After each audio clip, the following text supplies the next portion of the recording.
We have been vigorously conditioned to see ourselves as consumers. But I think one of the ways always to grab hold of the freedom question is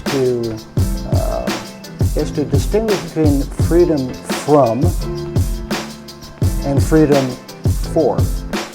Don't go looking for the meaning of life. That's completely hopeless. No one finds it anyway. It says just pick things that you like to do and do them. Right. You know,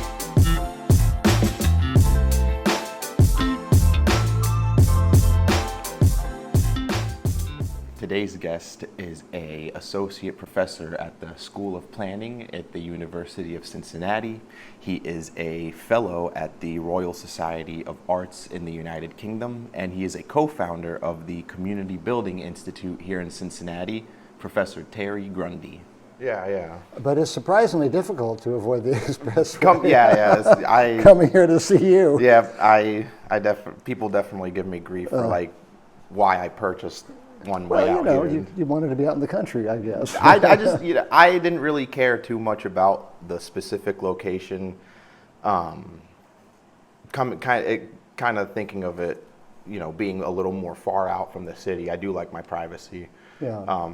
In case if anything ever happens, like, within the larger community itself, maybe I'm untouched out here from. You mean civil unrest? yeah. You never know. What you're thinking about is civil unrest. Exactly. Well, this happened. I mean, we were living in Clifton when the last riots happened. Oh yeah. When was that? Let's see, it was 01. Okay. Annus Horribilis, yeah.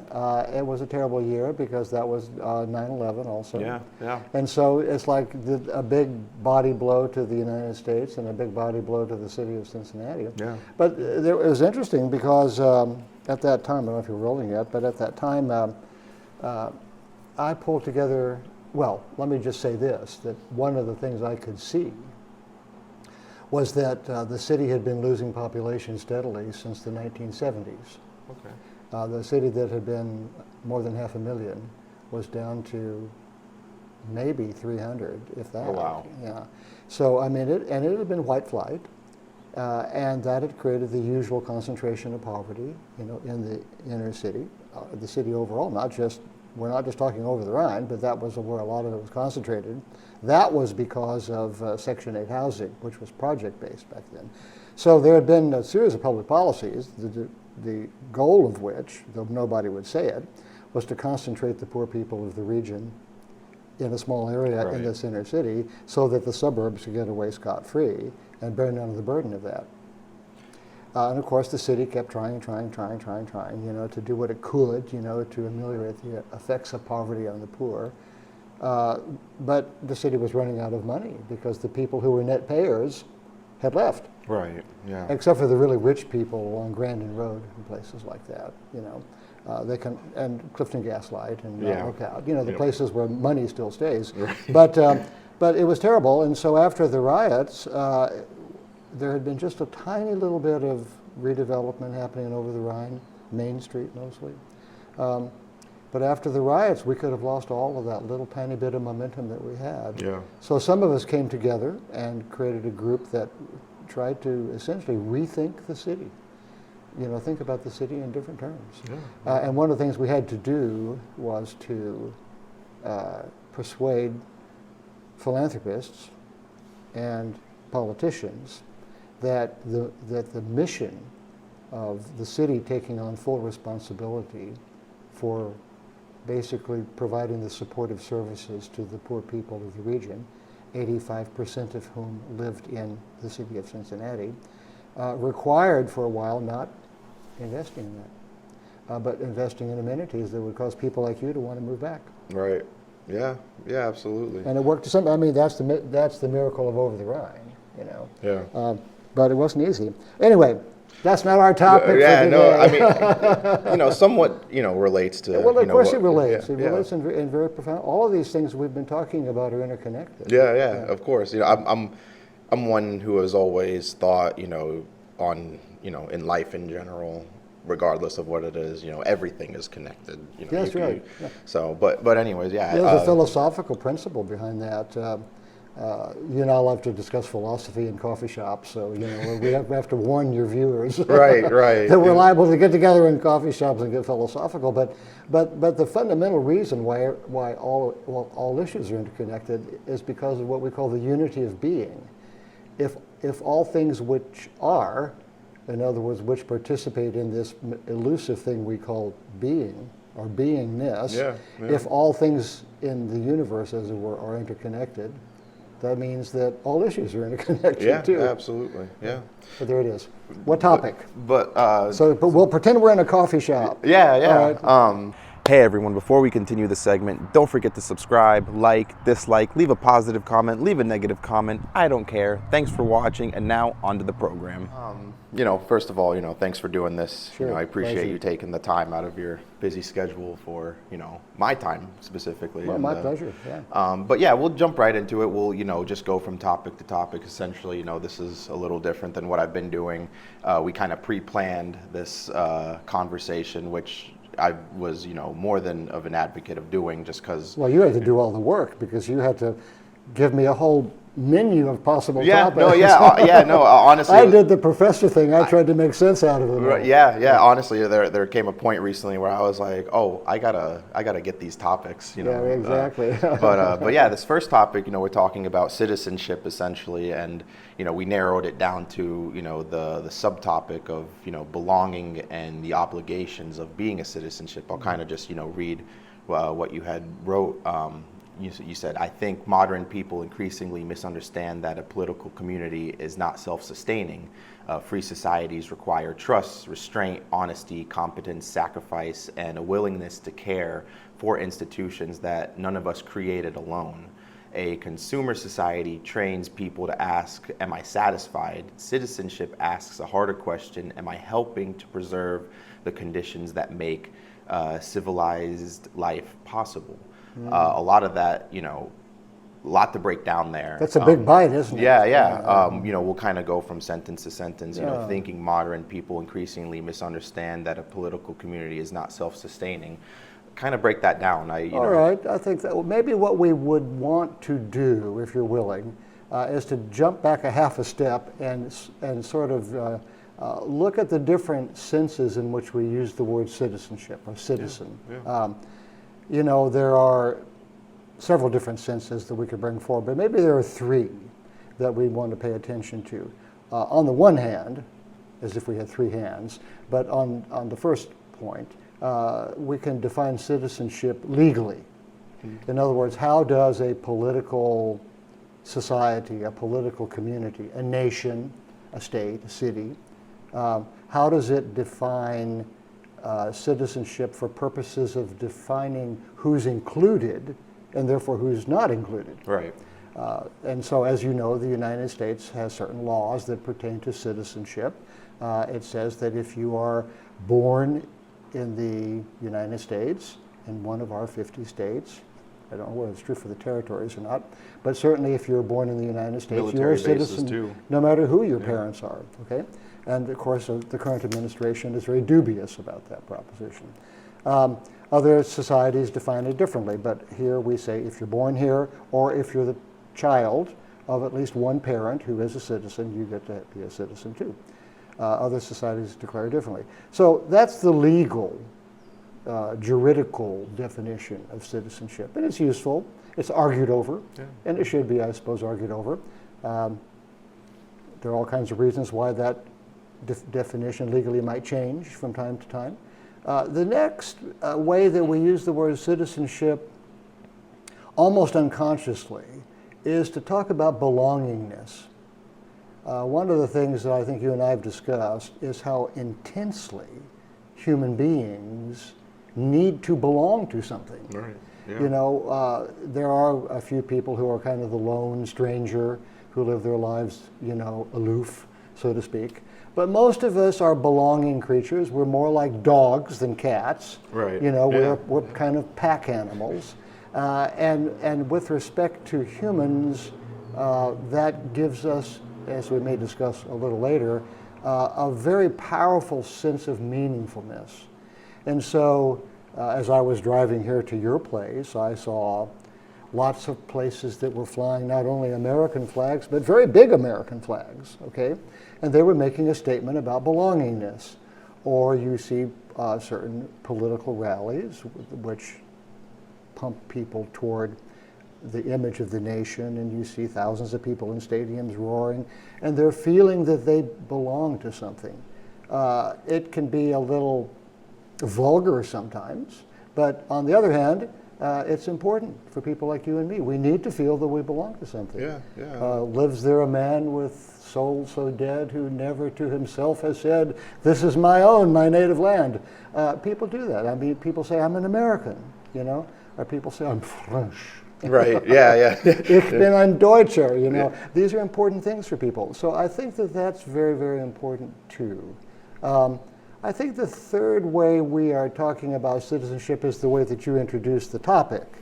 Okay, that's the one that says, well, you know, if we have this belongingness, let's say we inherited this belongingness, let's call it moral belongingness. And I mean that in the broadest sense of the word moral, that we are morally connected to a group of people and we are a citizen of the political society which they constitute. What you really are asking is, are there reciprocal responsibilities that go along with that? And there's a whole school of sort of political thought, political philosophy thought, that's vigorous these days, that's called communitarianism. And it says, you know, we've been talking about rights, because people tend to talk about rights. I'm a citizen, I know my rights. Right. Most people really don't know their rights, as it turns out, Yeah. but they think they do, you know. And so they don't pay attention to the reciprocal side of that, because what the communitarians say, and they're right, is that you can't have belongingness, moral belongingness. You can't have rights if you don't have duties to go along with it too. Yeah. And so the point that you made, and we've been discussing back and forth by email, is that if you love your political society, if you want to thrive in the belongingness that goes along with that, you want it to be a political society in which you can thrive. So that forces us, and we may get into this, to get into the ways that societies either help people to thrive or hold them back from thriving. Right. As the ancients used to call it, flourishing. Everybody wants the flourishing life. Yeah. Okay, you remember your Aristotle. Yeah, absolutely. The flourishing life. And so the thing about it is that the ability of a political community to be an environment, a social environment in which people can flourish, and to really garner the meaningfulness that goes into being a citizen, that comes with belongingness, requires that we are always attentive to being sure that the society is a society that encourages flourishingness, and that's never to be taken for granted. Right. Because the truth of the matter is that all relationships atrophy, you know, attention fades, understanding fades. So we have to be working on our society all the time if, as you said, it's to be a place that is a civilized society, Right. in which we can flourish. Yeah. Yeah, no, I mean, it does, you know, everything you just said kind of just, you know, makes me start thinking about everything else that we're about to talk about, everything that we don't have time to talk about. Because, well, we can always do two of these. yeah, and I hope that, Maybe we'll do a series, I don't know. Yeah, that would, no, I would love that. The Zaid and Terry show. Yeah, I would love that, honestly. But, you know, it does speak to, you know, it speaks volumes when, you know, we have to break citizenship down, you know, basically in 3 different categories. And the category that ultimately has the most say, the most sort of like a domino effect of what happens is the legal one, unfortunately, Sure. because that's, you know. Because that can, if you don't get through that gate such that you are, as it were, welcomed, not that we have any formal welcoming to speak of, but at least allowed to stay and call yourself a citizen and be seen as a citizen with whatever rights and duties pertain to that. Right. If you don't get through that gate, none of the other ones make any sense. Yeah, yeah. Something that just keeps coming to my mind, and I wanted to bring it up, is the fact that in the UN's Declaration of Human Rights, there is, A profound document. Yeah, there is no, language in there that states, every human has a right to citizenship. This was brought up in my one of my undergrad classes when I was learning about, legal history and, how we got from the concepts of natural law in the times of Aristotle, who, argued certain things of, what is a citizen, then, and how that, argument, evolved into, this talk of human rights and, Right. where we're at today. Yeah, and it's interesting that Aristotle doesn't really talk about rights either. I mean, now that we're invoking good old Aristotle, who's always wholesome stuff, but it's important to remember that when you read Aristotle and Plato before him, less as we go forward in time into the Stoics and Epicureans and others, but when you read Aristotle, remember that he was living and thinking and teaching in a time in which your whole life, all of the meaning of your life as a creature who belongs somewhere, had to do with the ancient structure of the city-state. It was a comparatively cozy institution. I mean, Athens was, by our standards, it would be just like, I don't know, one ward of the city of Cincinnati, for instance. There weren't many people there. And it was a highly class-bound society. Citizenship was restricted to male property owners whose families had always lived there. If you could come into Athens and you could be a trader and make a good bit of money and live a comfortable life, I'm sure, but never be considered a citizen. But that coziness made it more easy to see what belongingness consisted in. But as we get into the breakdown of the city-states and the Alexander the Great and his empire building, which is very cosmopolitan, and then we get into the Roman period, citizenship changes dramatically. And so, for instance, I was thinking this morning, because I knew we'd be discussing citizenship, in the Christian scriptures, there's this interesting character, very influential in Christian early thinking. They call him Paul. His name was Saul, but he changed his name to sound more Roman. Okay. And Saul of Tarsus. And one of the reasons that Paul, when he gets in trouble, which he does get in trouble, and gets picked up by the authorities, he's able to plead that he is a Roman citizen. He had never been in Italy. He had never seen the city of Rome. Okay, but there had been a cosmopolitan definition of citizenship, which pertained to a certain class of people anywhere in this vast empire. Now, we're not here to talk about history, but I bring that up because what we're seeing today in the modern nation state, which tends to be a very expansive political organism, is the need to define who's in and who's out. And so some people in politics today, not people of my political persuasion, but are asking this question. It's a legitimate question. It can be asked in a way that has a ideological destination hidden in the question, rather than keeping it open in the way you and I would talk about it. But the point that they make is that any coherent political society has to be able to define who is of it and who is not of it. Now, partly that is legal, but what you're seeing, for instance, in the drama in this country politically and in Europe in a very dramatic way, are old political societies that feel that a whole lot of people are showing up for reasons that are humanely understandable, but are showing up and they are changing the feeling of what that society is all about. Yeah. They're changing the the culture. Now, I don't know if we have time to get into this today, but what we really are talking about here, well, we're talking about several things. We're talking about racism. We're talking about ethnic prejudice. Okay, we're talking about new arriving populations and whether they're willing to be assimilated or not be assimilated into the society into which they have come.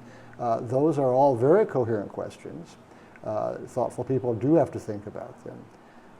But I would say that there's a hidden concept here that underlies all of this, and that really has to do with what you and I've discussed this a time or two, what we call the social contract. Yeah. In other words, every political society that's coherent at all and that has any chance of surviving is one in which there is a set of implicit or explicit agreements, understandings about what it means to be a member and what we're about as a society and who gets to have what. And so in our society, for instance, we think of our social contract as being articulated in the Constitution. Right.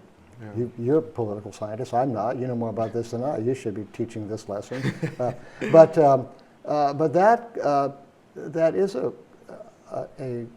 fundamental political document. It really is a social contract.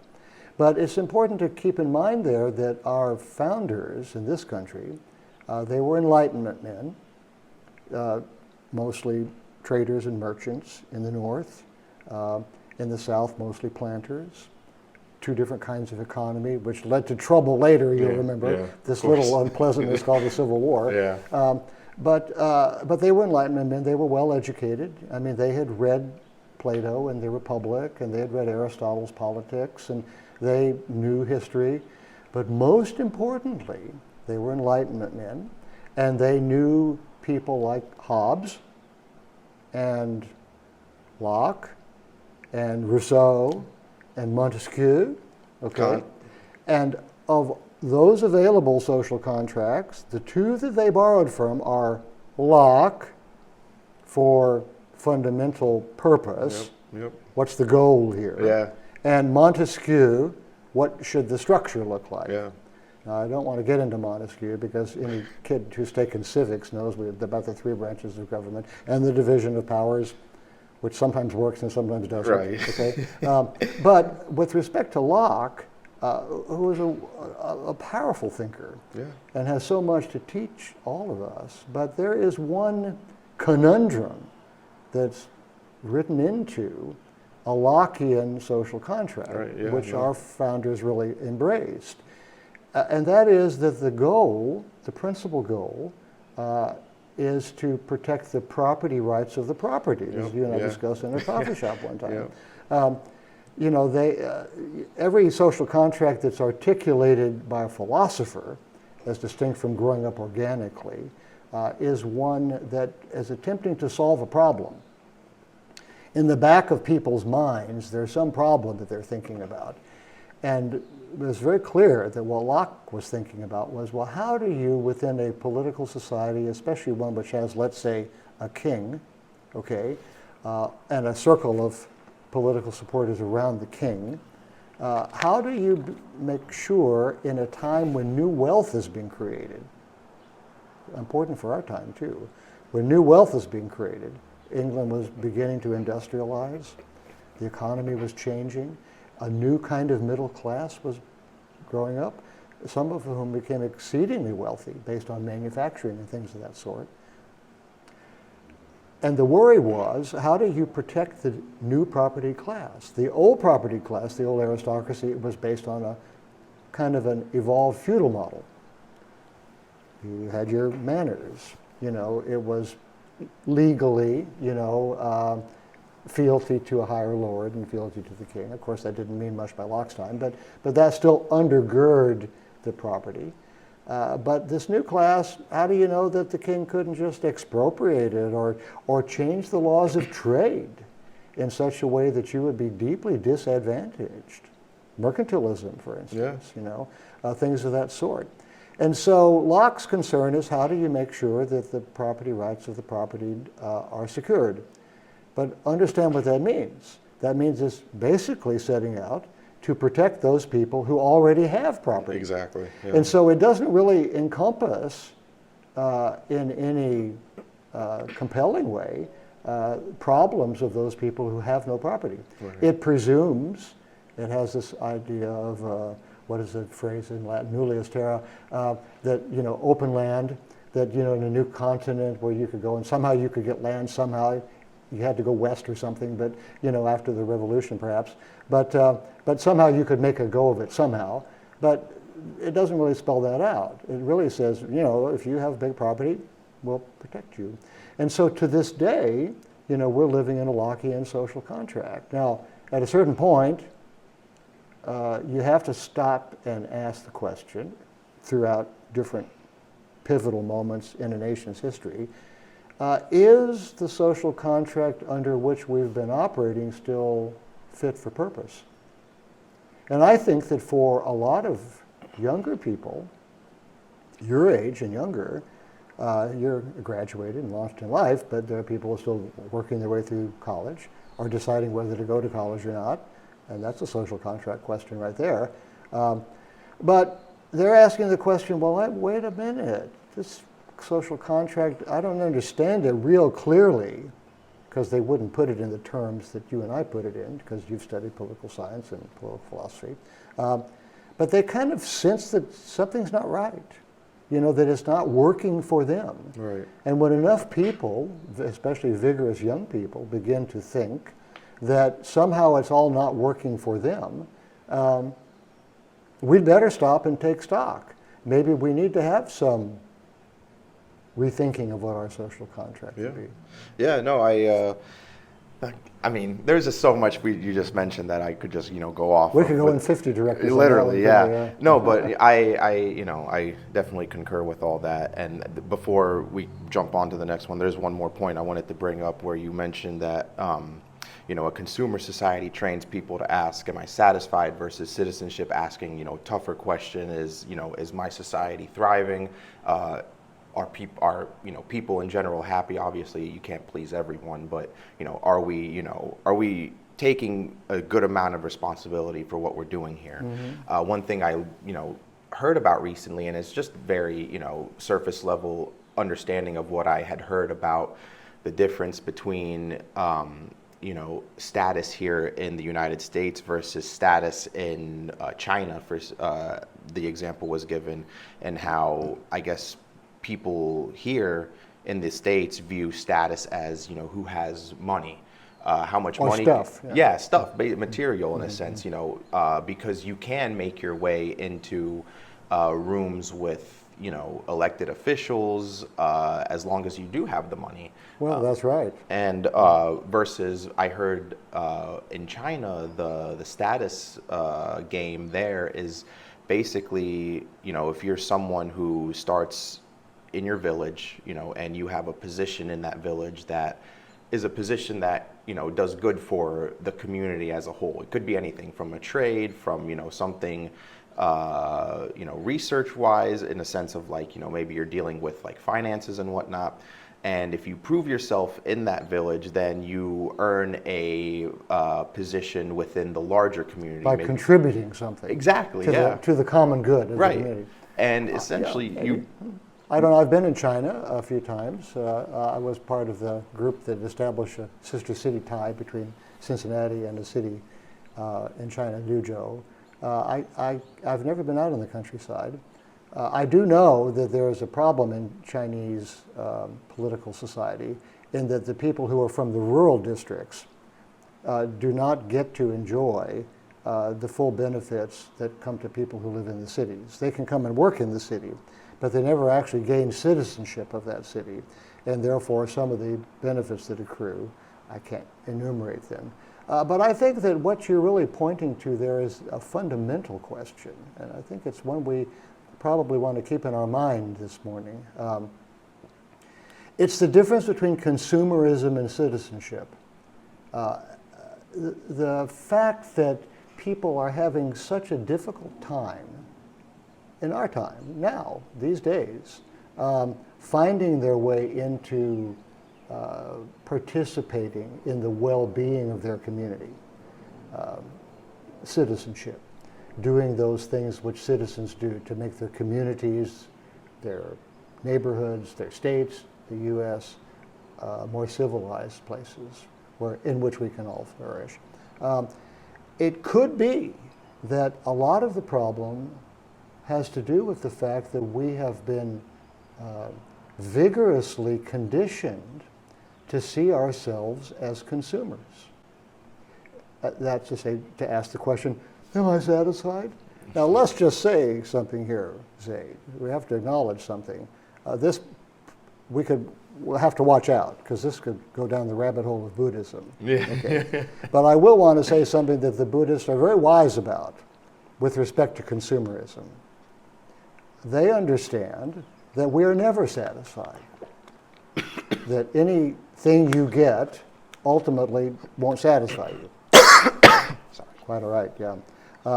It won't satisfy you.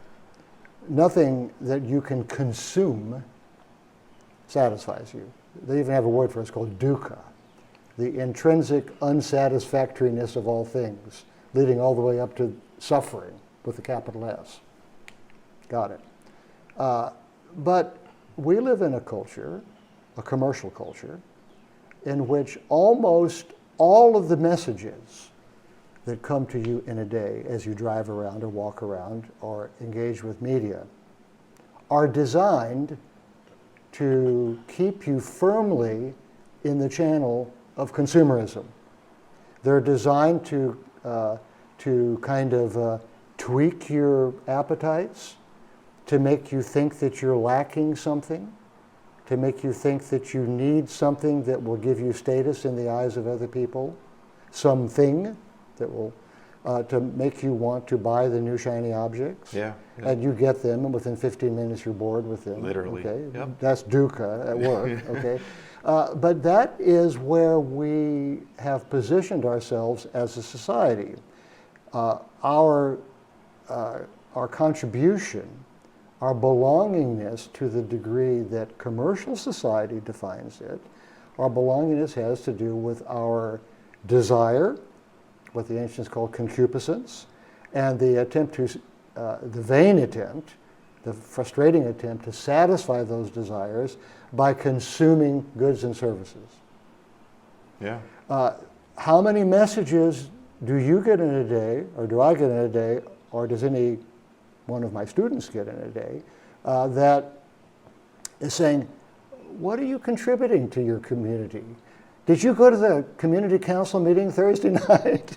You know, what about joining an environmental restoration corps? You know, that goes out and rebuilds state parks. You know, or it doesn't. Or what about getting together with your friends and singing? Yeah. Yeah. Okay. Or what about joining a bowling league? Yeah. You remember Bowling Alone, Yeah, that yeah, wonderful yeah, book by Putnam. So these are two different paths. Yeah. And I think what we have to acknowledge, though it's painful to acknowledge it, is that our society is a thoroughly commercial, consumerist society, and all intimations of meaning come to us in our role as consumer, and of course are ultimately dissatisfying. Now, remember I think we used the word earlier, to atrophy. If you are in a culture that only encourages your role as consumer and never encourages your role as producer of human value, art, music, friendship, okay, volunteerism, whatever, that instinct to contribute atrophies over time. Yeah. And if it atrophies in a critical mass of us, well, that can't be good for our society, and could, not. in fact, explain to some degree the kind of disheveled state in which we find ourselves. Yeah, yeah, absolutely. I mean, that kind of segues into what we're about to, what we're talking about next, which is, freedom and responsibility.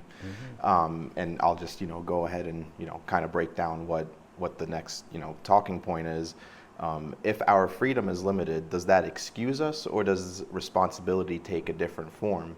And you had said, I do not think limited freedom lets us, quote unquote, off the hook. If anything, it should deepen our seriousness about ethical formation. Human beings are shaped by many forces they do not choose, but they still participate in habits, judgments, relationships, and institutions that shape both themselves and others. Responsibility may be less about metaphysical independence and more about conscious participation in the consequences we help create. Exactly segueing in from, the talk of, this idea that, we live in a consumer society where, the obligations of citizenship, we can both, some might disagree with us and whatnot, say that aren't being met. And that kind of boils down to, this sense people have like, oh, I could do whatever I want, even though they know that, there's a limit to that, even in the sense of, I can just go out and, treat people however I want, do whatever I want. Even, the most rotten individual, understands that he has limits to what he can do. He might wind up in jail. Exactly.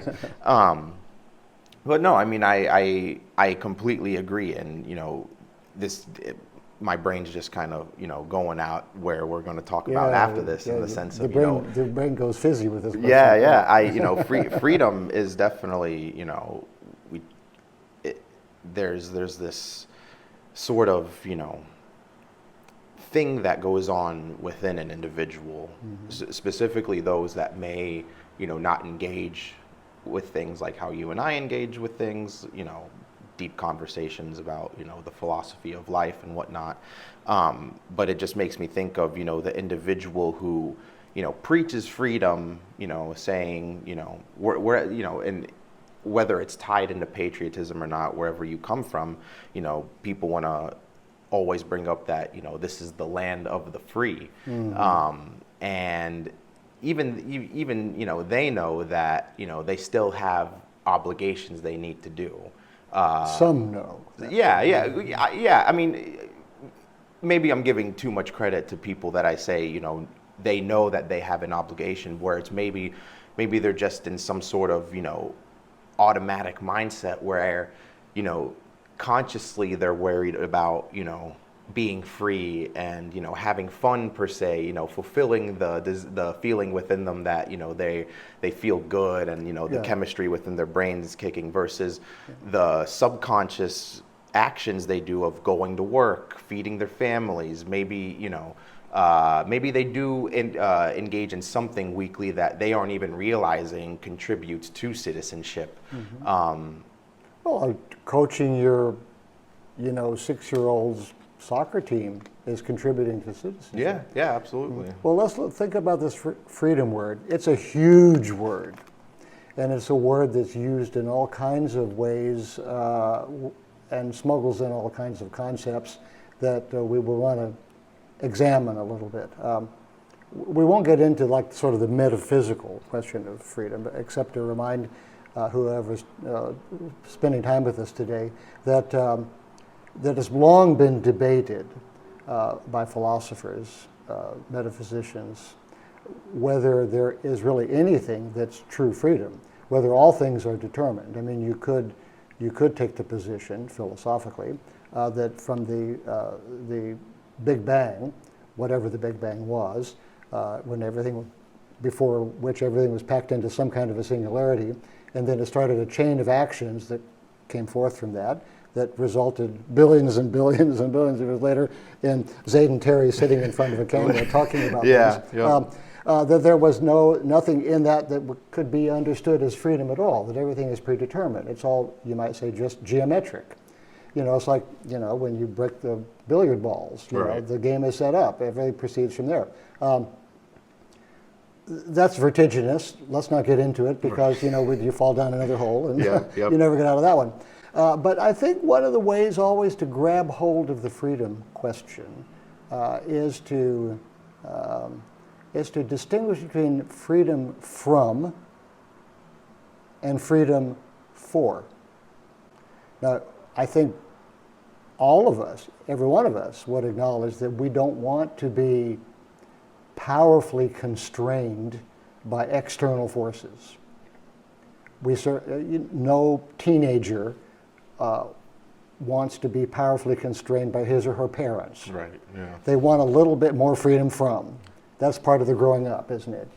To learn how to negotiate freedom from. Yeah. Good parents, keep you tethered and slowly release a little bit at a time as you show the ability to deal with freedom.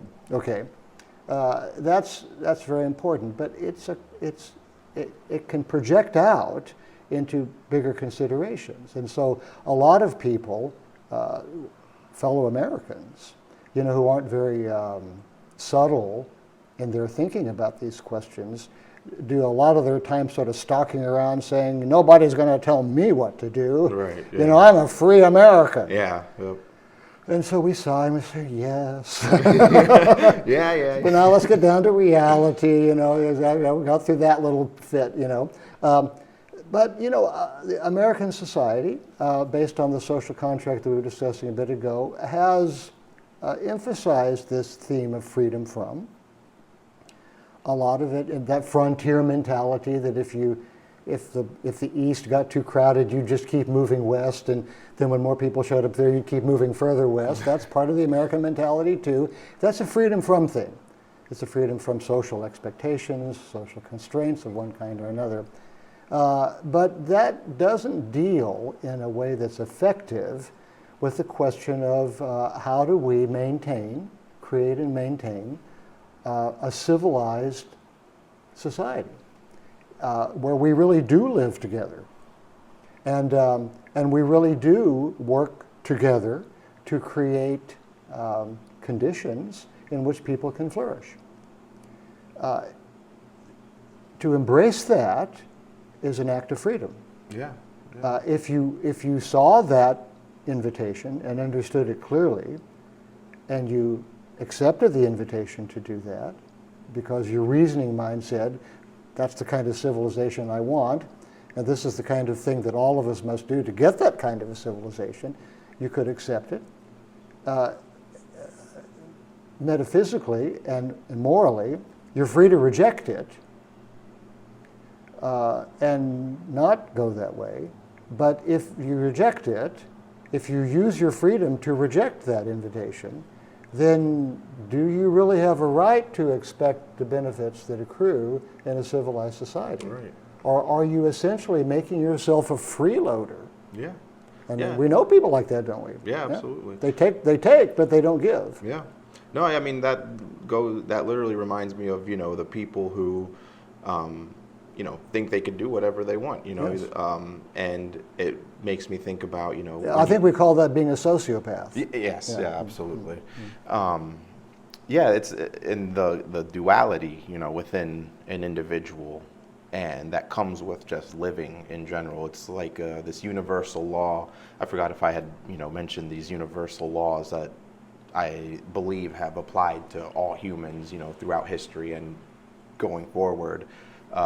Only 3 of them, being life and death, good and bad, and the third one, which I think is very applicable here, is that there is you as the individual, and then there is the world around you. Absolutely. And you as the individual, how you say metaphysically, literally you don't owe anything to the world, but the world also doesn't owe anything to you, which has over time, I believe, created what we're talking about now. Is that why would I knowingly act in a way that makes me default to this sense of the world doesn't owe me anything, so I'm gonna do whatever I want.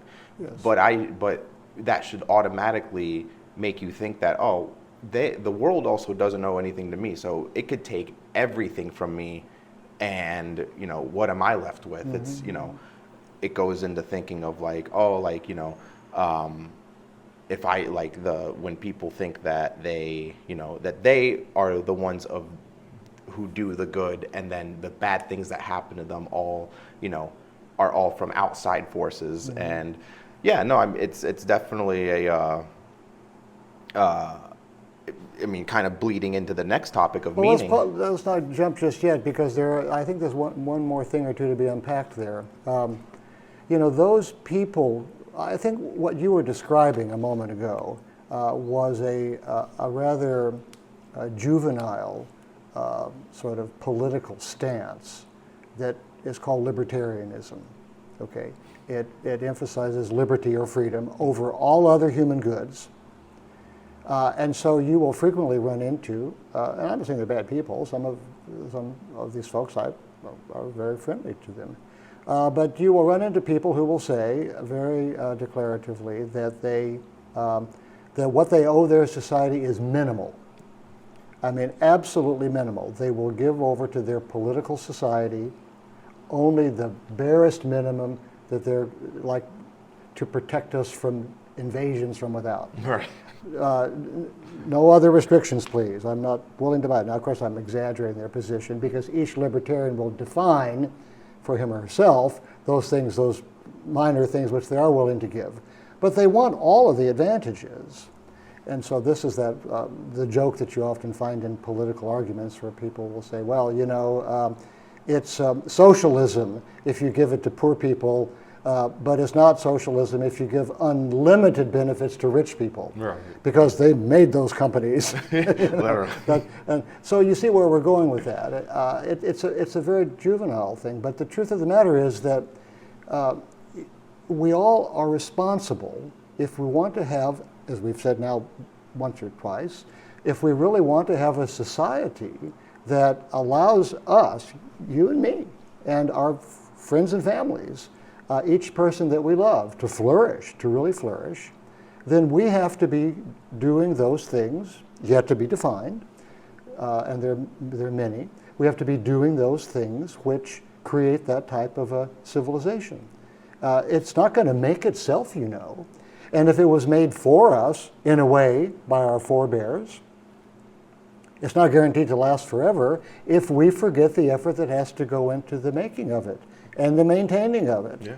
Now, one thing we didn't touch on yet, but I think is appropriate here, it really is the question of formation.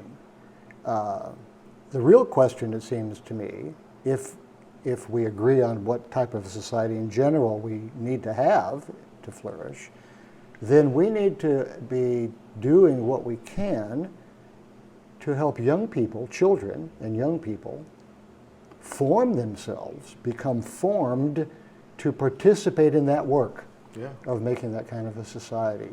It's not exactly the same thing as education. Right. It overlaps with education, but it's a little bit different. We won't even get into the question of how our education system is doing today. Yeah. The news is not good for education land. So if we are really basically giving up on powerful education, I mean critical, powerful, comprehensive, humane education, and we're not doing the kind of formation of character that causes people to participate in the civilization building efforts, and we're not creating sort of rites of passage, initiation experiences that bring that to a culminating point when a young person is fully accepted into their role of civilization builder. And we also don't have a coherent civilization for them to land in, having gone through the formation process.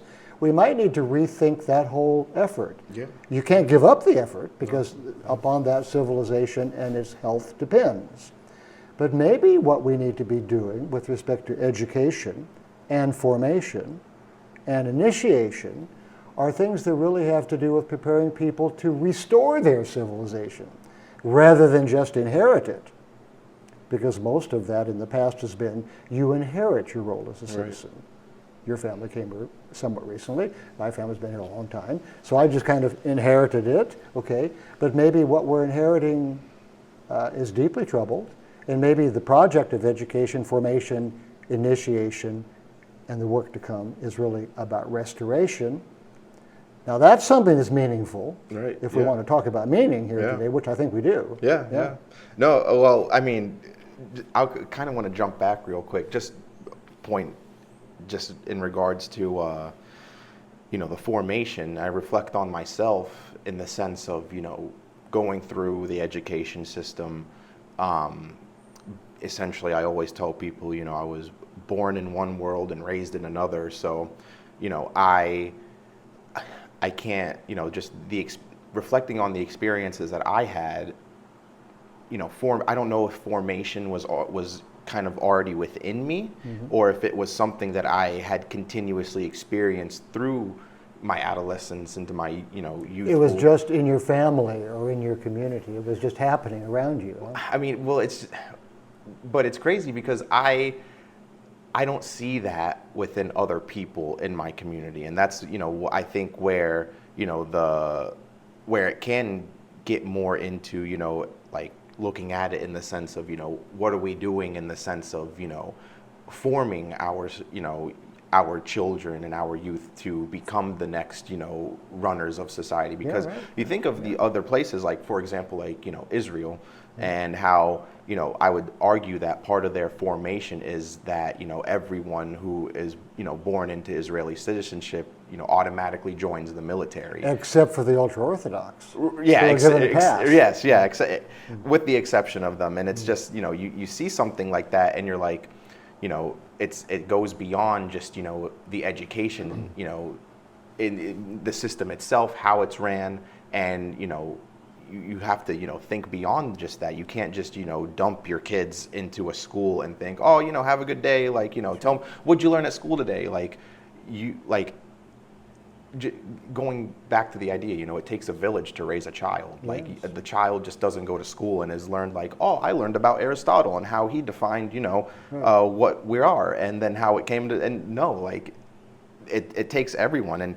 And yeah, like jumping into the topic of meaning, I'll just kind of read where we're going with this is what actually makes human life meaningful from the inside. And you had mentioned most people experience meaning not as an abstract idea that you find intellectually, but as a mode of being. They experience life as meaningful when they feel deeply connected to other people, to worthwhile work, to beauty, to truth, to responsibility, to love, or to some horizon larger than private appetite. Meaning often emerges less from pleasure than from participation, the sense that one's life is genuinely involved in something that matters.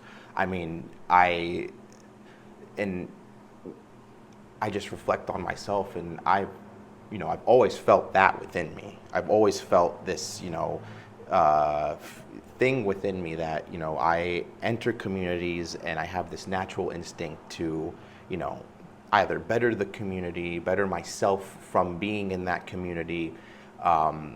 Never was about any sort of, compensation, kind of going back to, the whole idea of, consumer society versus, the society ran by actual citizens.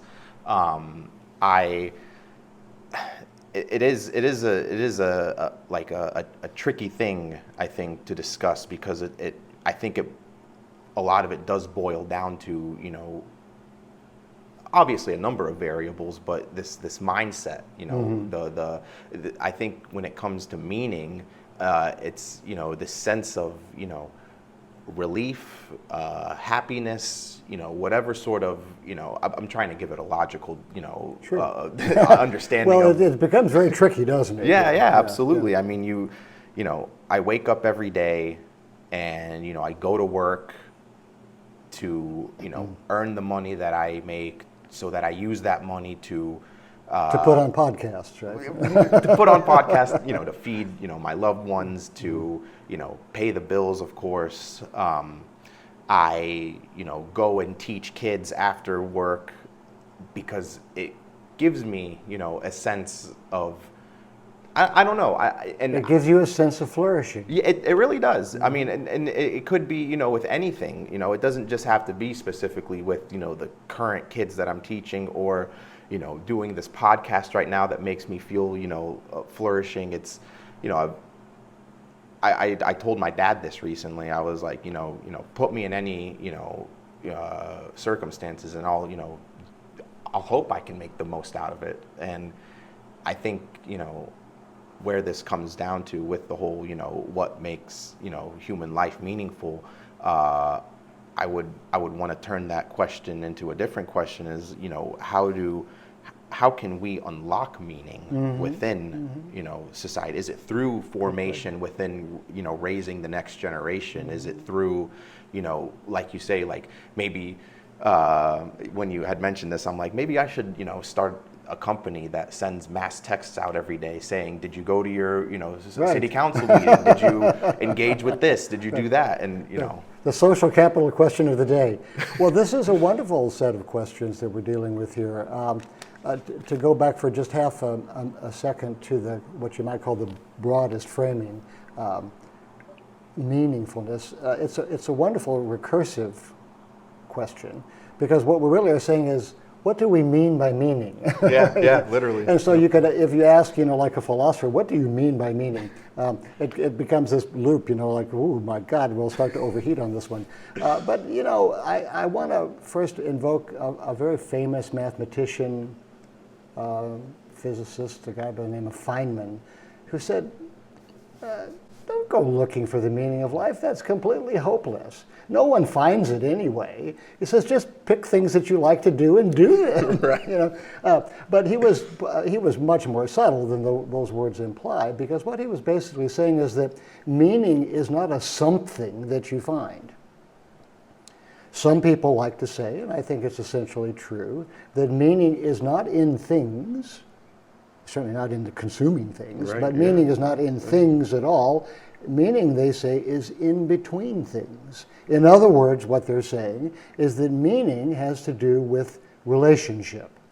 Now, that could mean a lot of things. Sometimes we're in relationships that are dysfunctional, and they're not helping us, and they don't give us a sense of meaning, but we're locked into them. So I don't mean relationships just in that sense.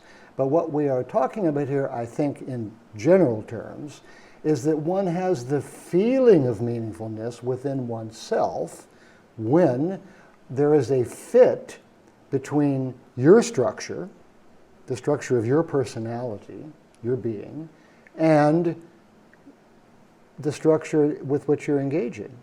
The other human being, the institution that you're devoted to, the activity that you like. These are all structured things. They're ontologically structured things. And so when we have those wonderful moments when you find yourself at a party full of good people who are interesting and thoughtful, or you're at a musical event where the music just touches something in you, okay? For me, it's Northern Renaissance lute music, and I'm just happy, boy, you know. But whatever, or you're in nature, Yeah. or you're standing before a work of art, or you found a cause that just seems deeply right to you, then all of a sudden there wells up within you this feeling that this is meaningful. Yeah. Okay? It's not like the bucket of gold, you know, at the end of the rainbow. You know, we'll go out searching for the meaning of life. You know, all those cartoons that show the little guy climbing up the mountain and the guru sitting on top, and Holy One, tell me what the meaning of life is. Yeah. You know, it's all about encounter. Yeah. And so if you want to have meaning, if you want to feel that your life is a life suffused with that feeling of meaningfulness, then for God's sake, get out and engage with those things which are likely to create that sense of engaged fit. The problem for people, though, is that if, again, going back to our consumerism critique, if we're in a situation where people are only told that meaningfulness comes in buying the next shiny mobile phone, which cannot ever give you meaning, Right. okay, or packaged consumption of entertainment, that can't give you a sense of meaning. You've got to get out and interact with other human beings, nature, okay, causes, Right. beauty, science. Literally, okay, yeah. this is what you need to do. That's where you'll get your sense of meaning. But again, it's just as we were saying before. It comes down to breaking your way out of the consumerism box. Yeah. Because that's, if you want to know what's depriving us of our freedom and our meaningfulness, that's what's doing it. Yeah. It's so, crazy just going back to the topic of, consumerism and, citizenship.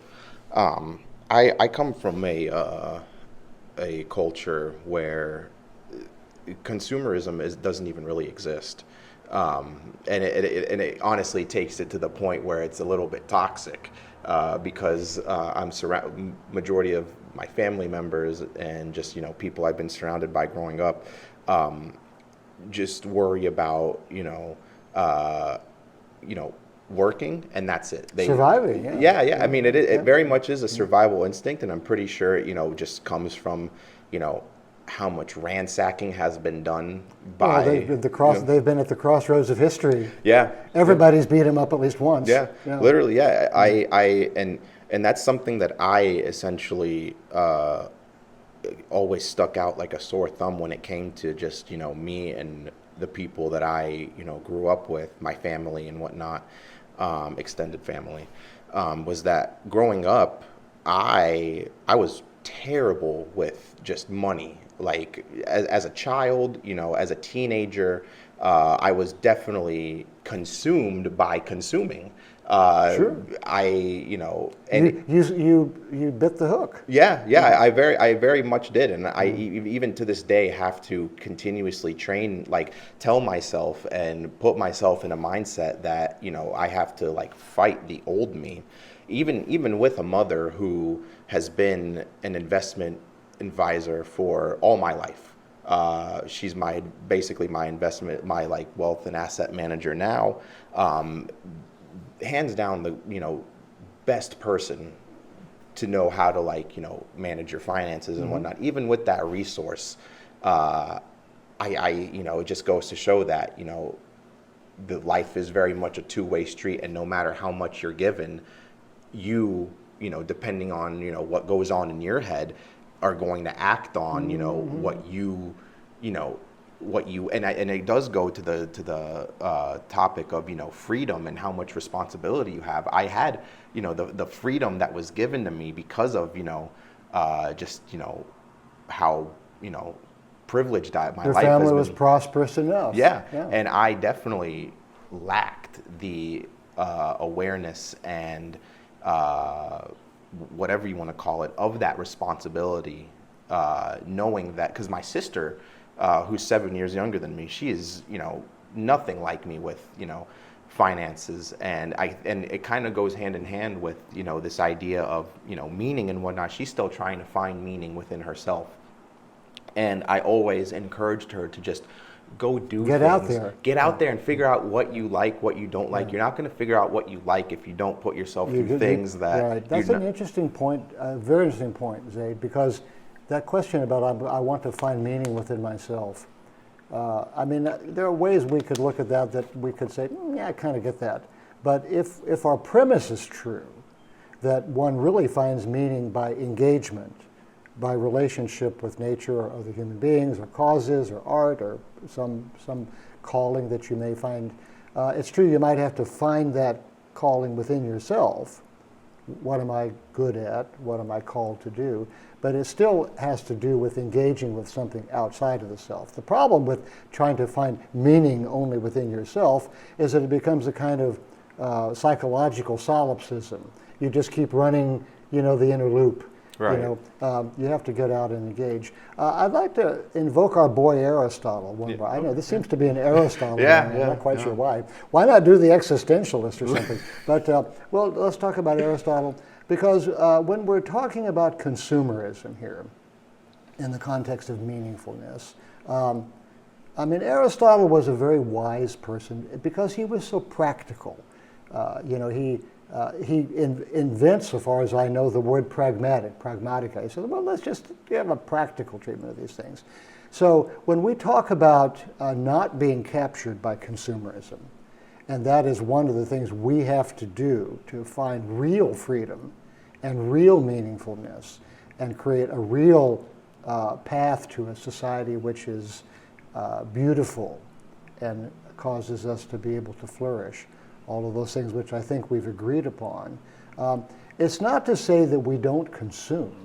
It's the difference between consuming reasonably and consumerism, okay?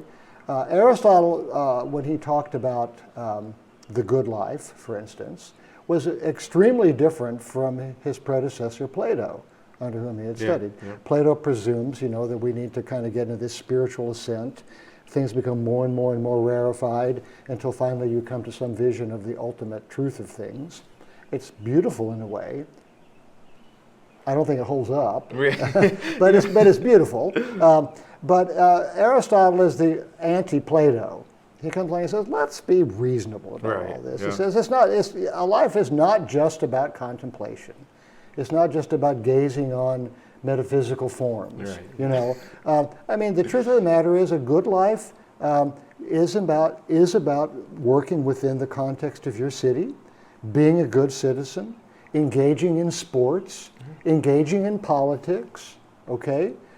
Fighting to defend your city when that's necessary to do, cultivating friendships. He says it's good to have sufficient wealth, okay? It's good to be good looking rather than terribly ungood looking, okay?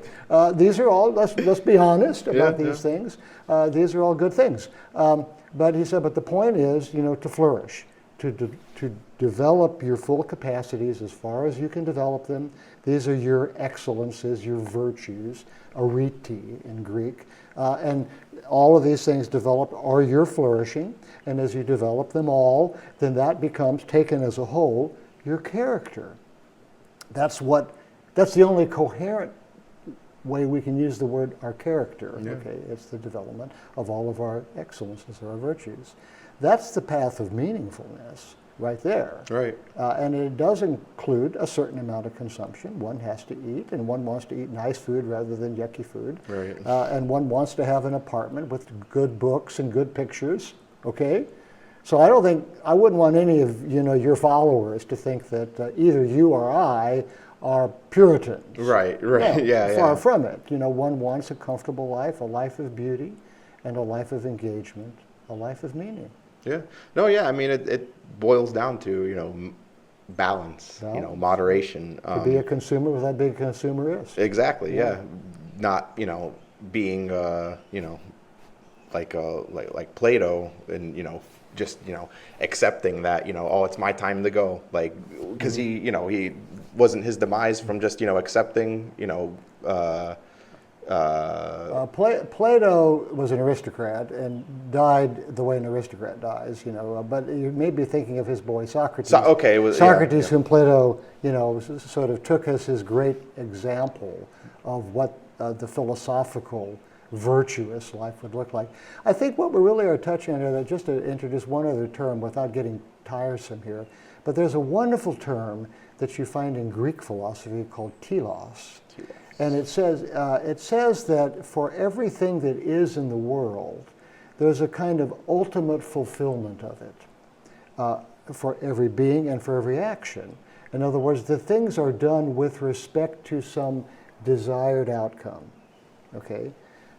And so when you are looking in Aristotle at what he might think the good life would be, he says, if you just ask people what is the good life, he says, they will say that the good life is, and I'm going to use the Greek word, the good life is eudaimonia, flourishingness, good-spiritedness.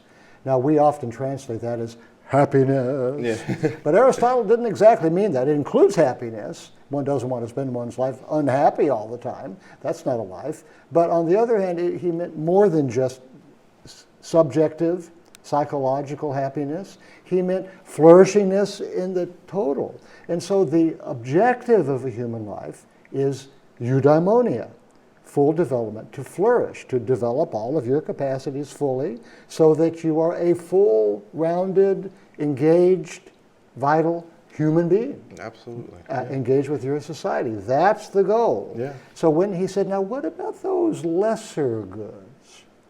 Aristotle didn't say they're not goods. Money,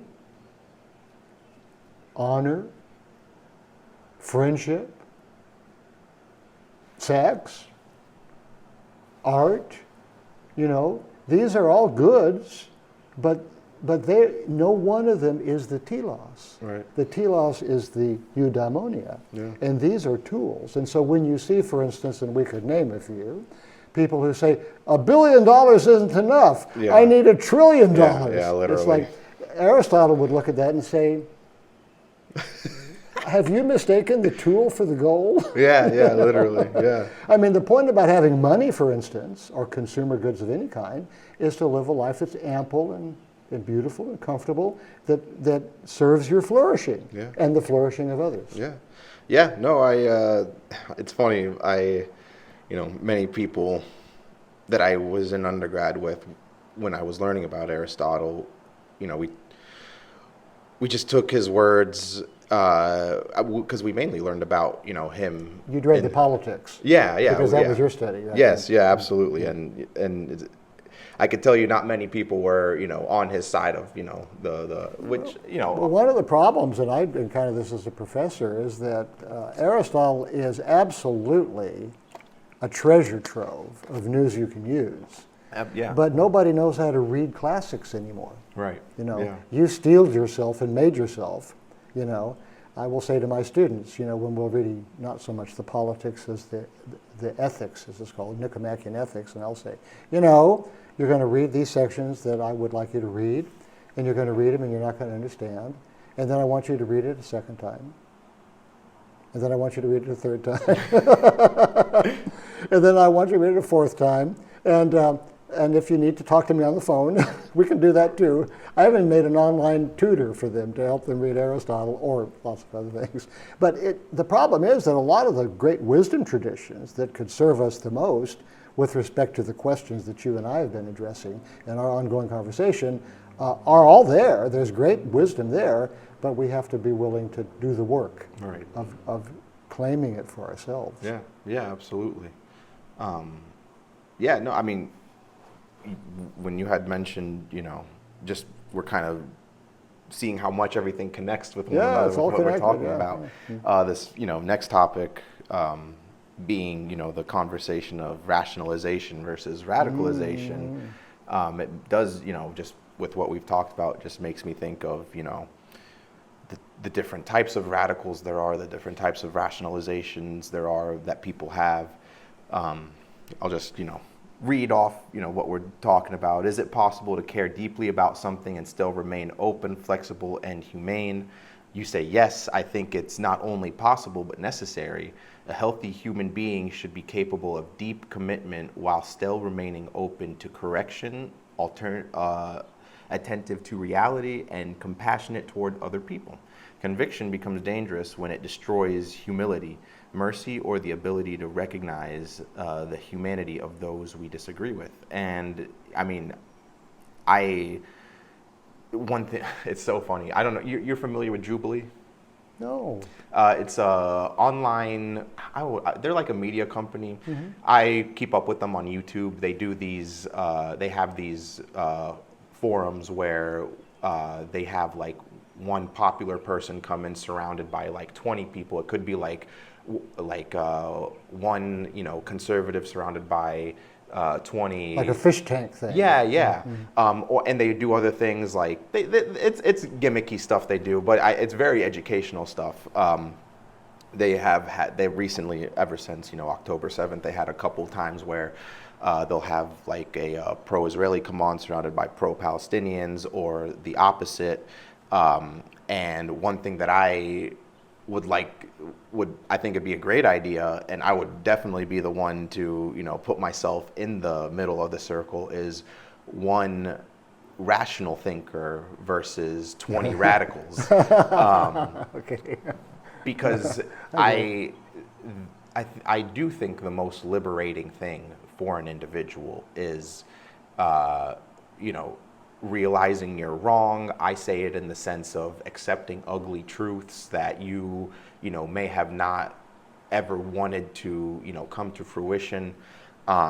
There have definitely been, you know, ugly truths and, you know, just facts and reality that I have accepted over time that have liberated me out of, you know, a mindset that views life in black and white, that makes me think that I am on the right side of history. There's a lot of people who say that exact quote, like, I'm on the right side of history, and I think it's the most delusional thing anyone could tell themselves. Exactly right. History will decide that. Yeah, literally.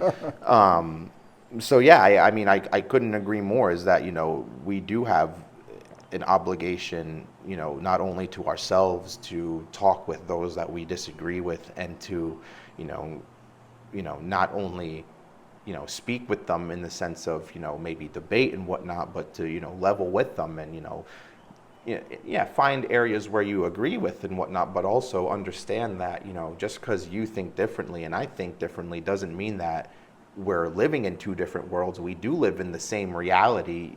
Your thoughts are just different than mine, and you know, we don't have to go down the whole like, oh, your thoughts make reality and whatnot. Mm-hmm. Like, but so there's something about that, right? But yeah, I mean, it's even, you know, within my own camp, you know, there have been, you know, within the past couple of years, I've had to, you know, definitely learn the art of, you know, calling out the rot within my own camp, and, you know, realizing that, you know, because there will be times where you're like, oh, like, is, you know, are people who I disagree with, you know, kind of infiltrating my thought process, and am I, you know, now turning into the thing that I once stood against, mm-hmm. or am I, you know, turning into this thing where I, you know, can't necessarily, where I'm not actually standing for something, mm-hmm. Because I don't, if you don't stand for something, you're basically, you know, you're putting... What's the old saying, if you don't stand for something, you'll fall for everything? Exactly, yeah. I mean, it goes back to this, you know, idea that nothing in this life, in this universe is, you know, stagnant, is, you know, quote unquote flat, in the sense you have surfaces, but right. Nothing's actually flat. Everything is moving. Everything's moving, everything's changing. And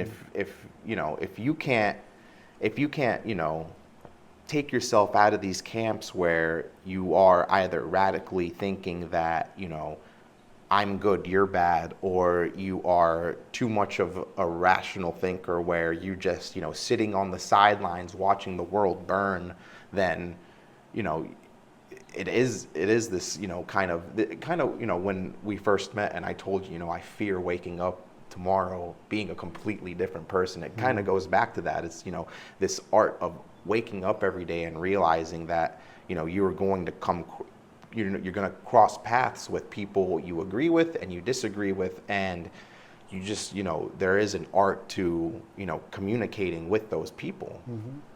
Yes, I think that's right, and you've opened up all sorts of boxes here that we could dig around in a little bit. Well, let's go back, if we could, to what might be the fundamental version of the problem. First, let's acknowledge, sadly, that if you live in a troubled society, or in a world that has plenty of trouble to be concerned about, there are some people who just pay no attention at all. They're either too wrapped up in their consumerism, they're sociopaths, they just don't want to be bothered. Let's acknowledge there are such people. Okay, sad to say. But for most people who are at all alert, they look out into their milieu, their neighborhood, their city, their state, their nation, international affairs, and they find things which deeply trouble them.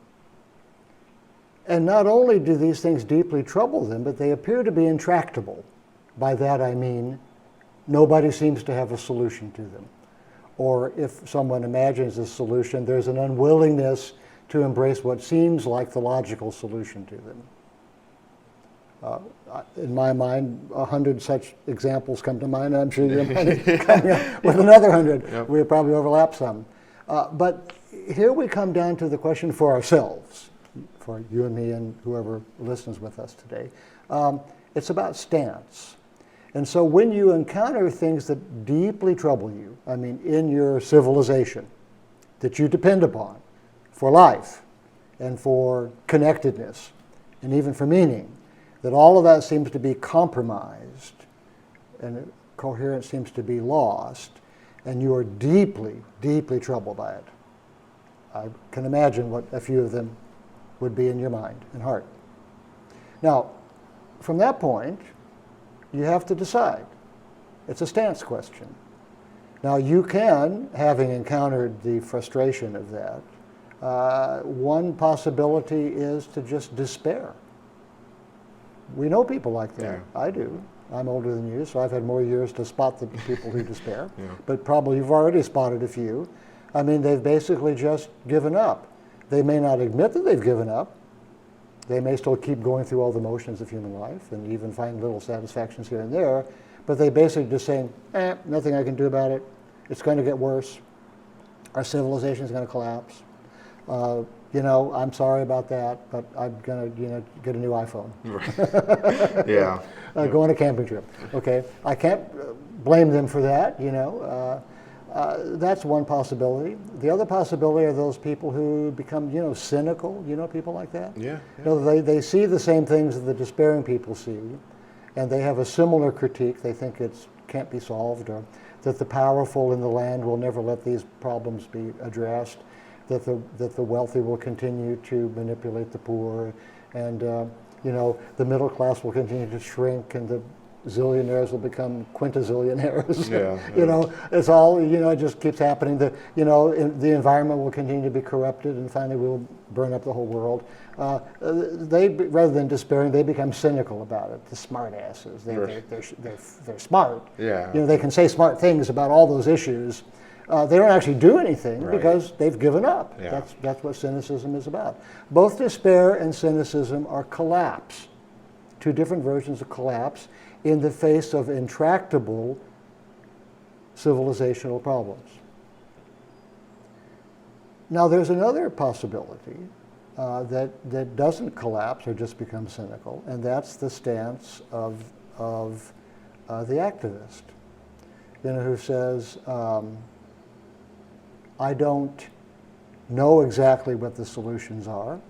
I'm trying to come up with a coherent set of principles, ethical and political and tactical and strategic principles that could be brought to bear. I recognize that it can't be me alone. I'm not going to save the world, but it's going to be some grouping of us who come together to together understand the principles, to what's actually going on and what could be done about it, modest as we are, little people, And then going even further on the spectrum are the people who become so radicalized that they're willing literally to pillage and burn anything to get to some goal that they, a telos that they have seen. They are willing to sacrifice whole populations if they can accomplish this one goal that seems to them to be the most important goal. Almost never are they able to take the most comprehensive view that you were groping for a few minutes ago. To start with a certain principle that says the integrity of every human person is precious. It can't always be guaranteed. And there is such a thing as collateral damage. But we don't like collateral damage, and we regret collateral damage, but sometimes greater goods require it. I think one of the dangers here that you've been thinking about, I know, is what about those people who go so far into the position of being radicalized that they no longer keep their humane commitments intact. Maybe they never formed strongly enough. Right. And so their commitments become simply to their tribe. They become tribal commitments. Yeah. And they're willing to sacrifice any other tribe for the sake of their tribe. In the most sort of abstract terms, not that it helps a whole lot, because you always have to work out what this means situationally, but it really has to do with what moral philosophy has identified as the so-called hierarchy of goods. Now, we're not talking about, as we were talking about goods before, having, the consumer things so that you can achieve your other works, your realty loss. But rather the goods as they pertain to people. And so there is the good for me, is your good for you. There's the good for me and my family, and there's the good for you and your family, okay? And then there's the good for me and my, I don't know what I call my tribe.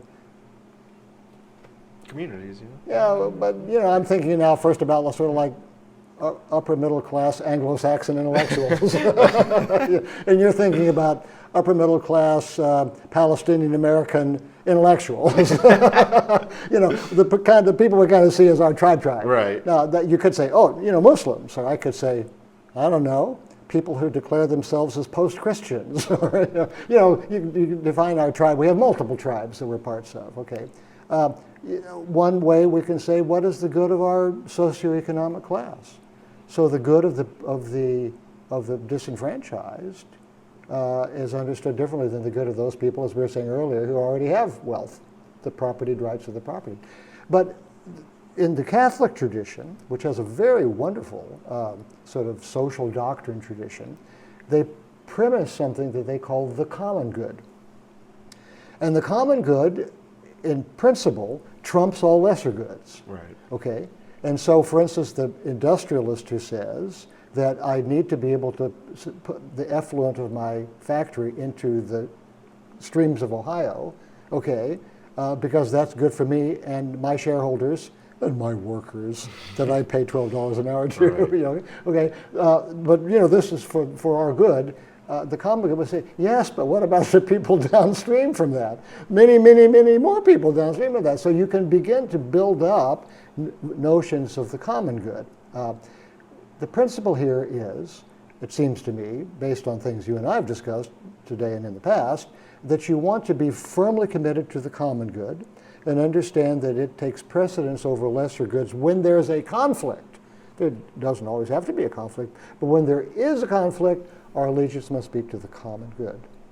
And with respect to the work that we do, the meaningful, engaging, civilization healing work that we do for the common good, so that it's flourishing for all, we must always keep intact our fundamental commitment to the integrity of each human being. Not to say that we can save everybody, we can't, and not to say that sometimes there are terrible conflicts in which there is collateral damage, but that is always to be regretted, and always to be avoided except for situations of absolute necessity. Now, here's a question, though, that we have to engage.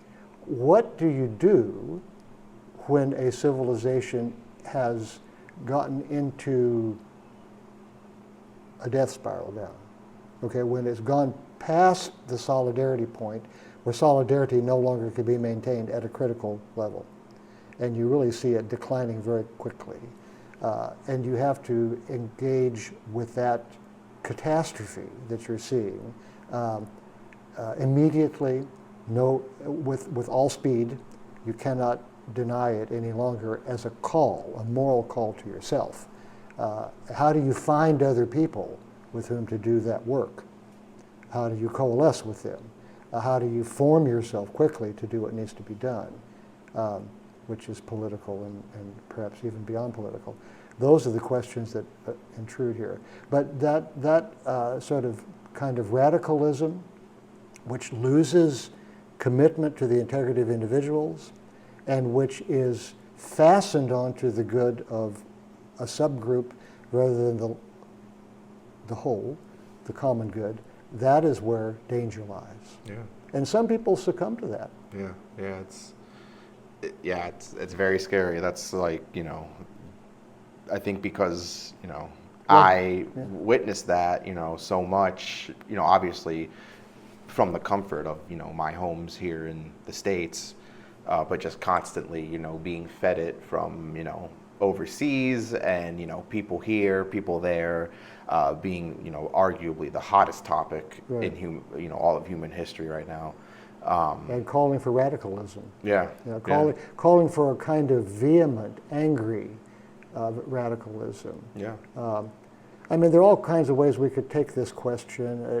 We could invoke the French Revolution. We could invoke all kinds of things that are sort of historical watch-outs. Little lessons that can learn. But I'm sure our podcast length must be drawing close. But do we have any other topics that we really must engage before we? So I was going to say, I know we mentioned no one wants to hear us talk for so long. I know we're so terribly charming. But everybody out there in your audience is, they can't even get back to the coffee pot. Exactly. They're so riveted by our conversation. Right. We have reached, I believe, an hour. So. Oh my goodness gracious. Yeah. So. We've covered, I think, most of the things. Yeah, no. The last thing we were going to just mention basically is the life that holds everything together. What habits or disciplines help a person stay grounded and avoid drifting into either apathy or extremism. Well, why don't we go back and forth and name a couple of things? I'll say one, you say one, I'll say one, until you look at the clock and say we've got to stop. What do you think? What's essential, based on the things we've said? I think people. Okay. The people around you. Relations with human. Yeah, relations. Friendship. Yeah. Love. Yeah. Engagement. Yeah. Regardless of the things that have happened to you in life, to always and we can talk about it in the next segment. In our next podcast, right? Just those who have dealt with maybe hard family, a hard household. Be raised in, just always find people that that you can go to and talk to, and that are your friends. If your family is dysfunctional, then make a new family. Yeah, absolutely. Yeah. Well, I think you're quite right about that, Zaid. I do want to say, just to back you up, if you look at that long-term Harvard study on human health, they started. It's been going for like 50 years, more than 50 years at least. I have to go back and read it again. But they are looking at those things which make for long-term psychological and physical health. Why do some people seem to flourish for many decades, and why do other people slump off? Smoking, drinking, do you get enough exercise? They ask all kinds of things. The one thing that turns out to be the most predictive of happiness, friendship, engagement with other people. That's, again, what consumerism doesn't want you to go out and spend a lot of time making friends. It wants you to go to the mall and buy things. Right, yeah. Or stay home in front of your screen and order things through exactly, what. Okay. Exactly. All right, so we'll back that one up. That one seems to... I would say stay close to nature. Yeah, okay. Yeah. That means different things for different people. It's sports. I know you like to go and beat guys up, and they beat you up, and that's a kind of getting close to nature. It's camping, it's hiking, it's biking. It's strolling in a park. You can do it when you're old like me. You walk in the park. You can hike 40 miles, and in the Rockies today, there's a difference. But stay close to nature, as Louis Comfort Tiffany said to his designers in the Tiffany Design Studio many decades ago. He said, "Stay close to nature. Nature is always right." Yeah. And all kinds of research shows that when you're out amongst trees, your blood pressure goes down, you breathe better. Yeah. Stay close to nature. Yeah. No, I've always been a big advocate for, even if I haven't been able to express it just by saying, go out in nature, go on a hike, go on a walk. I've even with how more aware I am these days, the moment I, am surrounded by, trees and, feeling a sense that, that artificial stuff hasn't completely demolished, the environment. It's still there. Yeah, that it's still, and there's neighborhoods that I drive through all the time still to this day, all around the area that I, appreciate only because of, their preservation of, trees and, even disregarding, the landscaping and, making things look nice and whatnot, the raggediness that comes with natural, the woods. Yeah. Even here in Ohio, where almost no forest is old growth forest. Right. But they still spring up. Okay. So nature we agree on. So you're next, aren't you? Yeah. I'd say.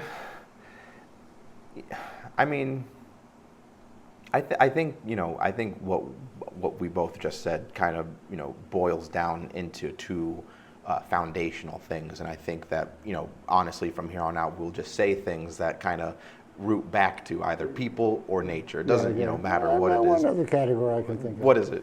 Art. Art? Okay. No, I mean art in the broadest sense. Okay. Some people, the making of art becomes extremely helpful to them. But I would say that we are fortunate because the human species is hundreds of thousands of years old, and our civilizations have grown and elaborated over time. But whether we're talking about Middle Eastern civilization or Western civilization or Asian civilization, it's full of great artistic traditions, music and painting, poetry, okay? Sculpture, dance, theater. And these things, the best of these things, because there's a lot of crap, let's be honest. Okay, but the best of these things really are food for the spirit. I mean, and the fact that we call some things classics is because they've stood the test of time. So 200 years ago, they nourished people's spirits. Today, if you go to them, they still nourish people's spirits. So do not throw away something so valuable. And I say to my students, what, you've never been to a ballet? Why not? I mean, even if you're talking to a football player, you say, at least this beautiful body is moving beautifully in space. What's not to like? Right, So let yourself be inspired by art. Honestly, I agree. Because, I've always considered myself an artist. I've always indulged in, expressing myself, whether that be through performative art or visual art. I've always been, skateboarding is the first hobby I ever picked up. That in itself is very much an art in that. It's an athletic art, And what comes with that too, kind of, naturally is the art of learning how to use a camera. Because skateboarders always want to be either filmed or photographed. They want to be caught in that. Exactly. Exactly. So growing up, I've been, privileged to really learn how to use, not just, a camera from like my phone, but also learning how to use, in high school, I was a part of my school's first advanced placement photography class. Oh, really? And I ended up getting a perfect score at the end of the year for my portfolio. I learned how to develop film.